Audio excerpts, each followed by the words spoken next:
Fawzi Derbouze, donc fondateur de l'association le Night Trotters. Donc tu organises des randonnées nocturnes à Paris et tu as souhaité à un moment donné exporter ce mode de randonnée à l'étranger et donc tu as choisi un pays, une ville. Une ville, un pays, Oran, Algérie. Dans le cadre de vacances, tout simplement. C'était pas prévu, j'ai décidé ça à la dernière minute. On est parti un mois en famille, 4 semaines. La dernière semaine, on était à Oran et parce que je connaissais un peu plus ou moins le chemin de route qu'on allait parcourir, je me suis dit bon, pourquoi pas organiser une édition nocturne à Oran. Donc c'était fortuit le choix d'Oran. C'était fortuit, mais maintenant j'aurais pu le faire à Alger lors du début du séjour ou à Ouadriyou, dans le Far West algérien. Non, j'ai choisi Oran. Il y avait un sens quand même, déjà, c'est une belle ville, on en a beaucoup parlé. Puis elle a quand même son nom de la radieuse, hein. C'est pas rien. Et puis ça s'inscrivait juste après les Jeux méditerranéens. Alors le point de départ n'a pas été choisi au hasard. Pourquoi est-ce que tu as tenu à commencer par cet endroit? Le point de départ, c'était le musée des Moudjahides.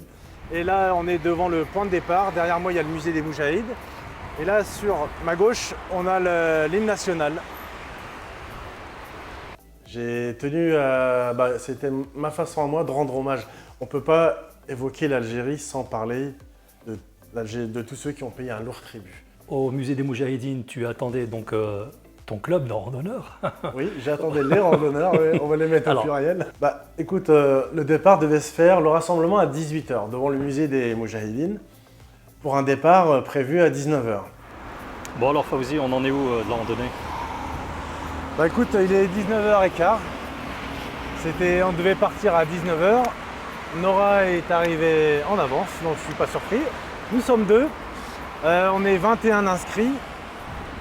Je pense sur les 21, je pensais il y a une heure qu'on serait que 10.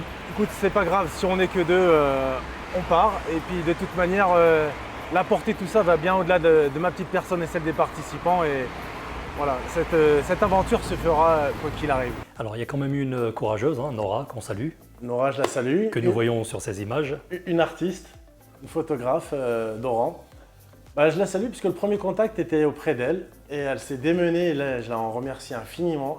Elle a fait beaucoup pour faire entendre la cause défendue, parce qu'elle n'a pas manqué de présenter ça comme une cause noble à défendre. Bref, toujours est-il, on est parti à deux. Ça ne nous a pas empêché de la faire. On l'a fait, cette randonnée. Et c'était important de la faire. Donc quoi qu'il arrive, il faut être au rendez-vous avec l'aventure. 19h20, ça fait un peu plus de 20 minutes qu'on attend. On devait être 21, au final on sera que 3, Nora, moi et le vent.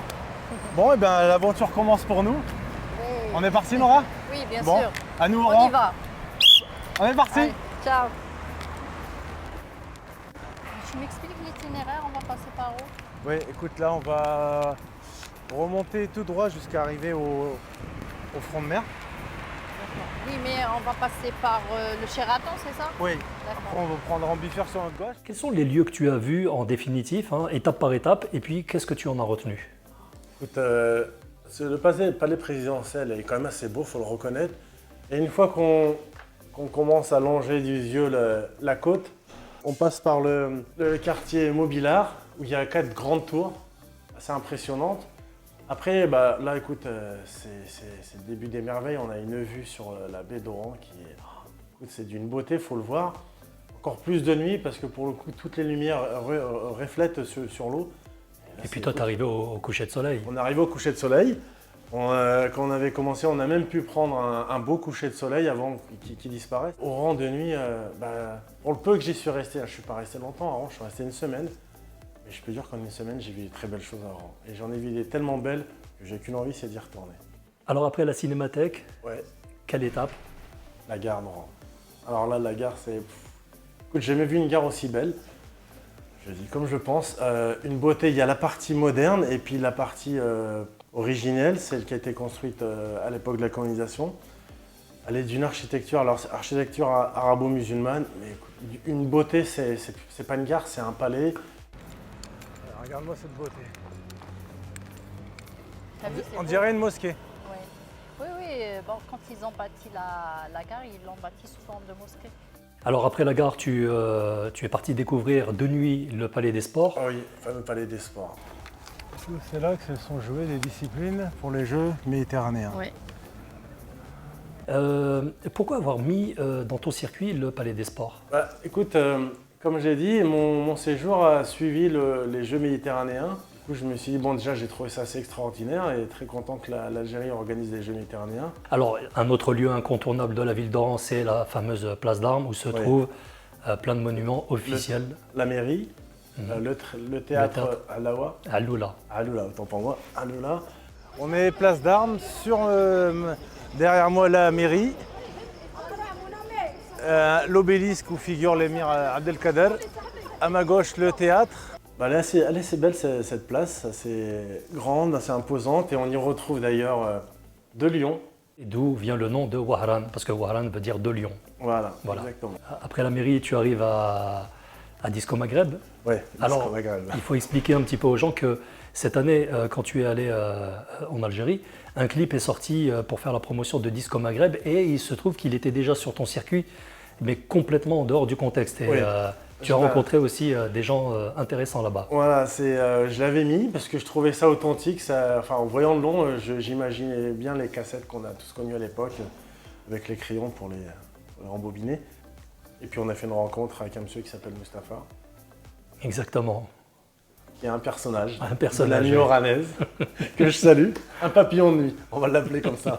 واش نقول على حبيبي راه عرقان بزاف بصح الى شو الى شو ولا كومون ديغيز Ouais, j'ai très chaud. ما كاش سيرفيت ولا بابي اسويتو ولا عندك اسويتو ما ديش لا ما اديتش خاصة لي المشوارات. qu'est-ce que vous voulez faire ici dans un endroit comme ça On prend en souvenir les éditions Disco Maghreb. Tu tenais également aussi à faire un clin d'œil à une association. Alors cette association, c'est un ami qui m'en a parlé, c'est l'association Hajj Dellal. Bah, on va l'appeler, c'est un institut qui prend en charge et en soin les enfants atteints de cancer. Ils font un travail remarquable. Du coup, il faut savoir que c'est pour ceux qui souhaitent, qui ont besoin, admettons, d'une famille, vous avez un enfant qui est atteint d'un cancer, vous devez vous rendre à Oran. L'hébergement coûte cher. Là, l'avantage, c'est qu'ils prennent ça à leur charge et notamment tout ce qui est imagerie médicale.